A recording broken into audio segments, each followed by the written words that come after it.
Bonjour à toutes et à tous, bienvenue dans votre journal de la mi-journée sur TV Vendée en ce jeudi 5 septembre.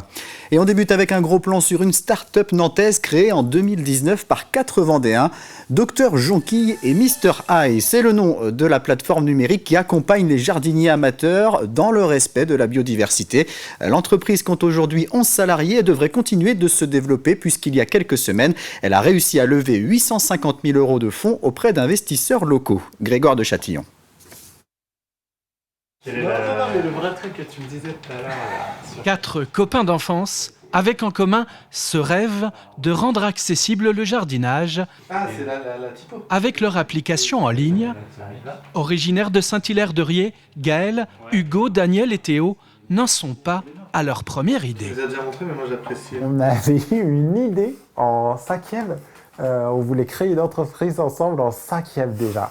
Ça n'avait rien à voir, c'était dans le surf, si je me rappelle bien. Le quatuor vendéen surfe désormais depuis 2019 sur la vague du potager avec Dr Jonquille et Mr Eye, les mains à la fois dans la terre, mais aussi sur leur clavier, avec cette envie ensemble de faciliter le jardinage et d'apporter plus de biodiversité. On a commencé avec le produit semence, pas n'importe quelle semence, on a commencé avec des graines bio et reproductibles, donc non hybrides F1, donc qui peuvent se ressemer chaque année.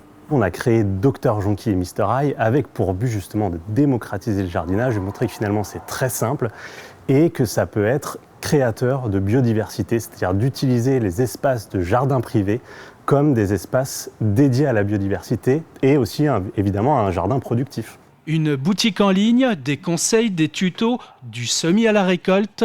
La petite entreprise ne connaît pas la crise. Elle vient de bénéficier d'une importante levée de fonds. La start-up nantaise est en plein recrutement. Pour ces 4 amis d'enfance, travailler ensemble est pour eux un réel avantage. Je pense que l'avantage de se connaître depuis tout petit, c'est que on se connaît par cœur. On sait comment avancer ensemble, on connaît nos points forts, nos points faibles, et du coup, on est quand même capable d'avancer efficacement en connaissant ça. Une réussite à la vendéenne qui se cultive ici depuis l'enfance. Les résidents de l'EHPAD Simone Moreau à Aubigny-les-Clouseaux peuvent désormais se promener en triporteur. La résidence a reçu cette semaine ce nouveau moyen de transport d'une valeur de 6 000 € et financé par la RATP. 2 parcours de balade d'une durée de 45 minutes ont été mis en place en ville et en campagne.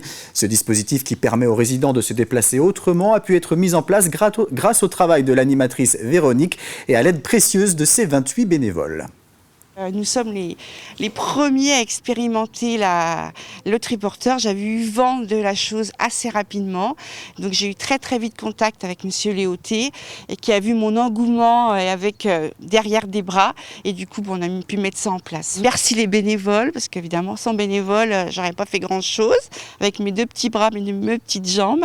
Donc je pense que c'est vraiment une réussite. Voilà, pour une première, c'est une réussite. Le seul centre d'assistance médicale à la procréation en Vendée fête cette année ses 10 ans.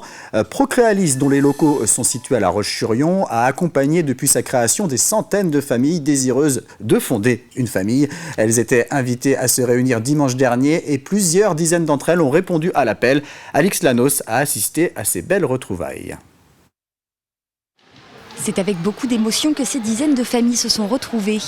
Car si chaque parcours est différent, elles ont néanmoins tout un point commun. Celui d'avoir eu recours à Procréalis, le centre de procréation médicalement assistée, pour pouvoir fonder une famille. C'est ce que je disais à mon mari en arrivant, je me suis dit c'est bizarre parce qu'on est tous issus en gros du même Projet commun. Du même projet, voilà, et tous ces enfants sont nés grâce à Procréalis. Et je trouve ça chouette d'un côté, je trouve ça beau quoi. Les 10 ans de Procréalis, c'est donc l'occasion de se rencontrer, mais aussi pour beaucoup de retrouver et remercier les équipes médicales qui les ont accompagnés. Florence et Gwendoline sont collègues et ont vécu à la même période leur parcours de PMA. Alors pas question pour elles de rater cette journée. C'est très riche en émotions. Ça rappelle tout le parcours qu'on a fait durant toutes ces années et ça fait chaud au cœur de les revoir. Au moins la moindre chose c'est de venir remercier et c'est super de pouvoir avoir l'opportunité, même 10 ans après. Enfin, moi mon fils aujourd'hui il a 5 ans et demi Mais même si c'était dans 15 ans, en fait, je serais quand même venue, quoi. Ça nous tenait à cœur parce que pour revoir les professionnels qui nous ont aidés, pour les remercier si on a l'occasion de les croiser, certains d'entre eux, et parce que Procréalis, comptera énormément dans notre vie à jamais, puisque c'est grâce à eux qu'on a réussi à fonder notre famille. Et nous, sans Procréalis, on sait qu'on n'aurait peut-être jamais eu d'enfants, donc c'est une vraie chance, effectivement, pour tous les parents qui ont des difficultés. Et pour célébrer cet anniversaire pas comme les autres, le centre avait vu les choses en grand. Château gonflable, barbe à papa, maquillage, les enfants et leurs parents étaient au cœur de la fête. Notre rôle, il va au-delà d'un rôle technique, c'est un rôle familial, un rôle sociétal, et pour nous, c'était la récompense qu'on vient chercher. C'est le meilleur indicateur qualité du centre pour nous, c'est ces journées où on rencontre toutes les familles. C'est aussi remettre de l'humain dans notre travail. Depuis l'ouverture de Procréalis en 2014, plus de 1500 bébés ont vu le jour. Le paddle, ce sport de raquette qui se joue à 4 sur un court encadré de vitres et de grillages, continue de se développer en France et notamment en Vendée. La commune de Longeville-sur-Mer dispose désormais de son terrain. Il est installé sur le site du complexe sportif du Clouzy. Il dispose d'un système d'éclairage et les réservations de créneaux peuvent se faire en ligne sur le site setsmash.fr.